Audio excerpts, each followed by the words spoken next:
much as TD's dominated, Penn State has been let down on the defensive end. There was a lot of easy goals. Right there, maybe the spark. That's a catalyst. And to O'Keefe was good for 6 goals last week. Signed with Penn State after his senior year of high school. Mac O'Keefe. Times on the year, goalies have 38 saves against him. So what that tells me, 16 when Carolina won it all. Now Arceri, the face-off, gets the exit. Arceri shoots and scores!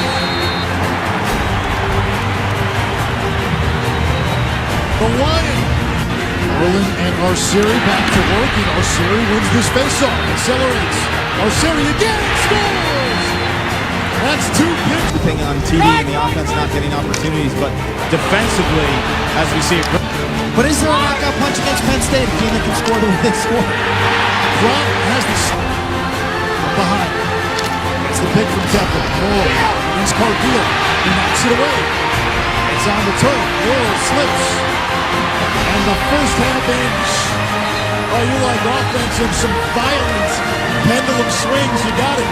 Yale jumped out to a 10-1 lead. The champions flexed every jump out. 1 face-offs. TD Erlin has taken every draw for Penn State, or rather for Yale. Penn State, 4 different face-off guys used.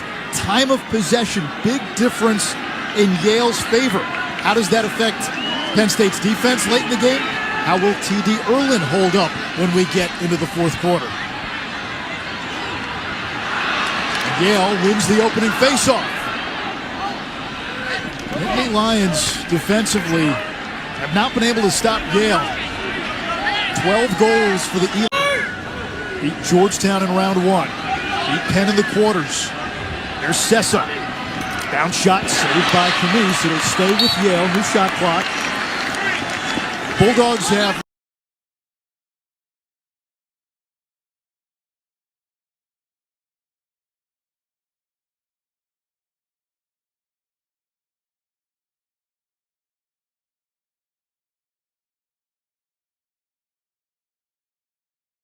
twice to Penn, and the season opener to Villanova, all by a goal. 2 of those games went to overtime. And Yale, the only team to beat Penn State this year. And they open the second half with a tally to make it 13-9.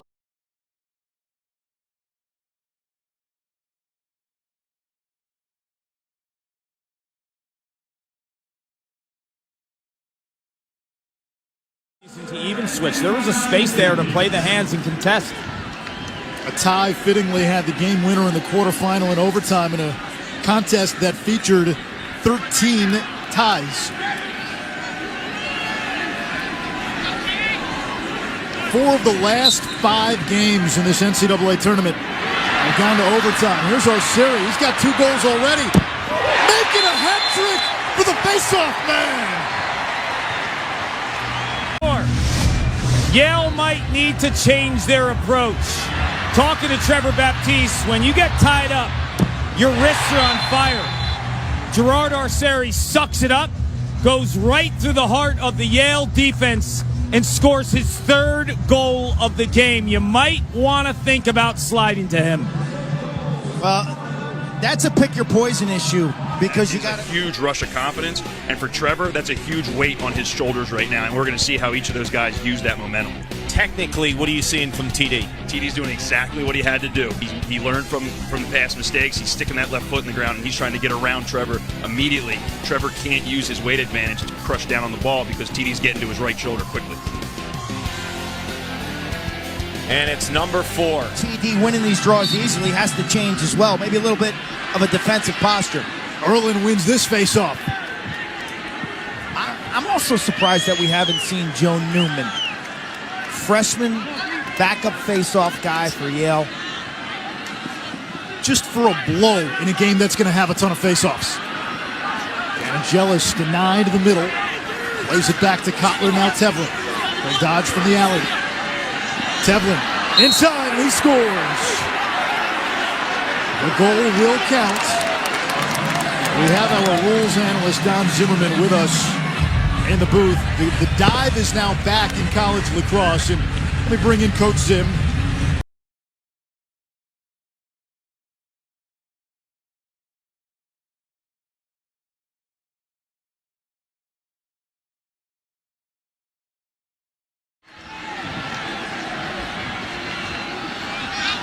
highly rated freshman face-off man.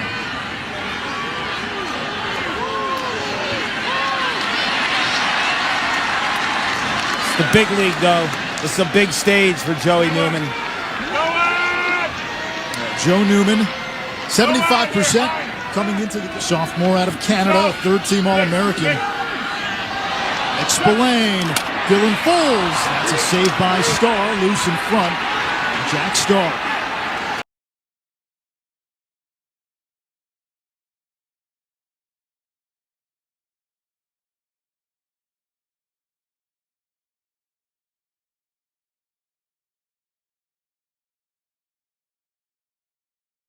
Take a look at this kid. Take a look at this kid. And the late bloomer based on his senior year, 1 year of defense, ended up in Happy Valley. First-team All-American this year. Big Ten Defensive Player of the Year is Penn State. Coughs it up.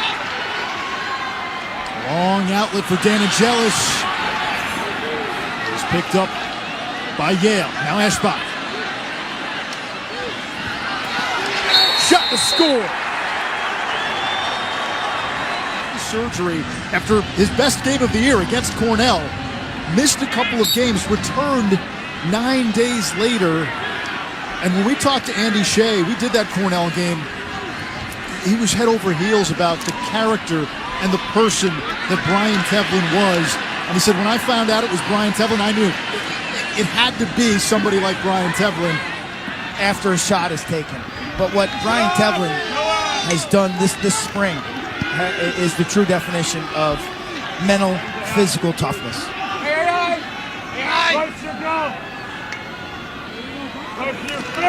Nick Spillane now. Late attack last year when Grant Ament was injured. Ament has come back and has had a record-setting junior campaign, which continues with a goal to make it 15-11. This is gorgeous. From my vantage point, I see this play develop.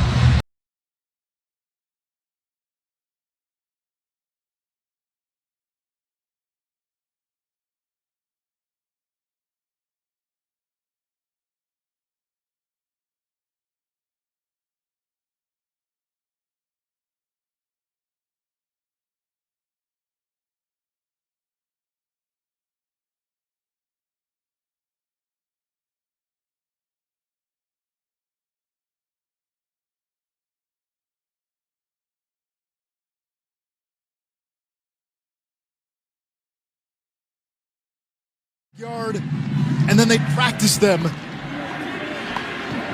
Now there's a realization, he said, that you're in that game and you're lining up against the defending champions.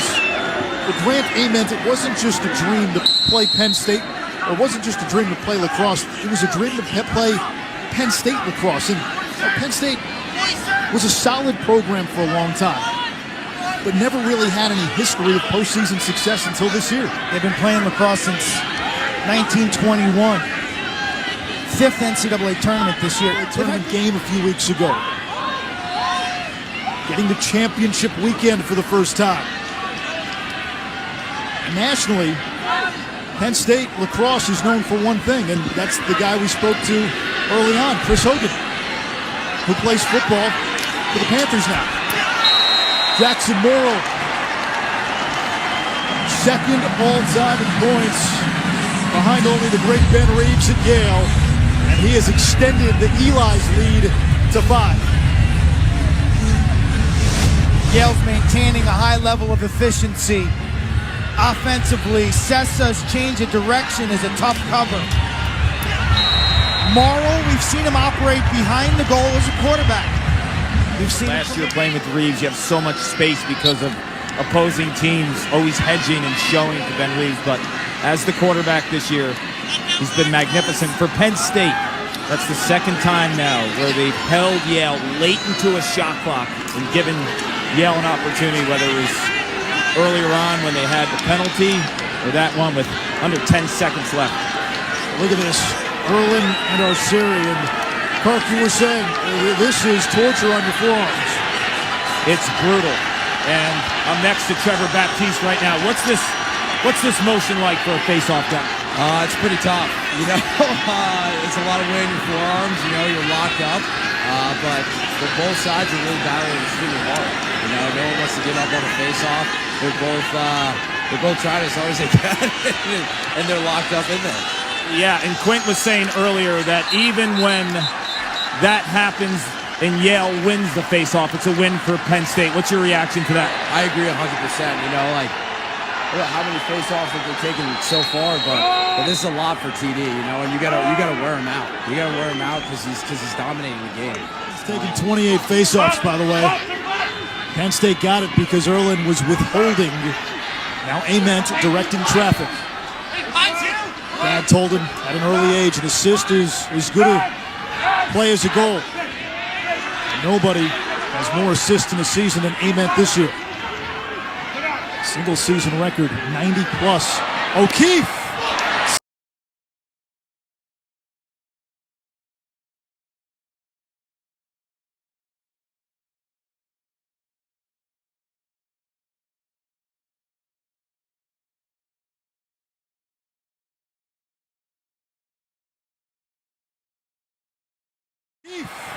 Saves Starr. I'm not sure Starr saw it coming on the rebound. Penn State scores. The Canadian Jack Kelly. I wish he was my penny stock in the beginning of the year, Quint. I'd be filthy rich. This guy has such a bright future. He reminds me of one of the great Canadian midfielders of all time, Kevin Crowley, who plays for Team Canada and shined in both the indoor and outdoor professional ranks. It's because of his ability to be a cutter. When you talk to Coach Jeff Tambroni, the first thing he tells you about Jack Kelly is how fast he cuts. They control. They get the ball to Ament. He finds openings when the defense is scrambling. Kelly in this tournament, 12 goals on 14 shots. He didn't practice yesterday. I mean, it is known he's been battling lower body injury. He's not a consistent practice guy just to limit wear and tear. Erlin exits clean, shoots high. Yale high.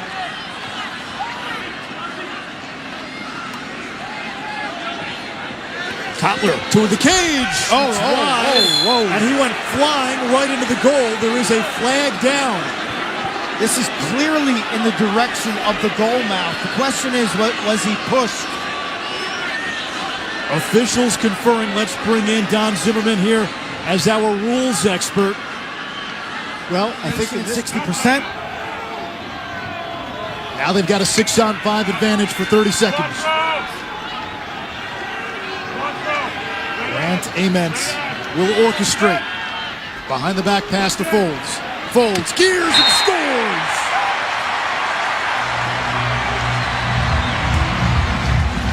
You called it, Jew. That's that man-up unit. That's the best in Division I.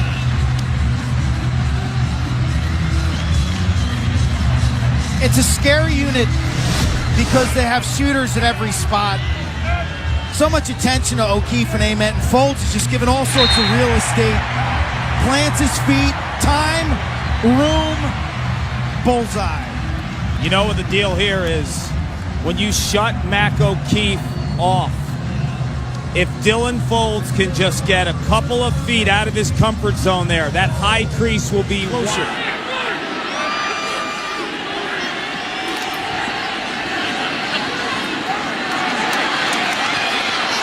Brandau back in there for Yale. Brandau shot turned away. We'll go to the fourth quarter. It's been a thriller after a thriller since the quarterfinal round began. 4 of the last 5 games in this tourney have gone to overtime. We're up for another awesome finish in Philly. Yale up by 3.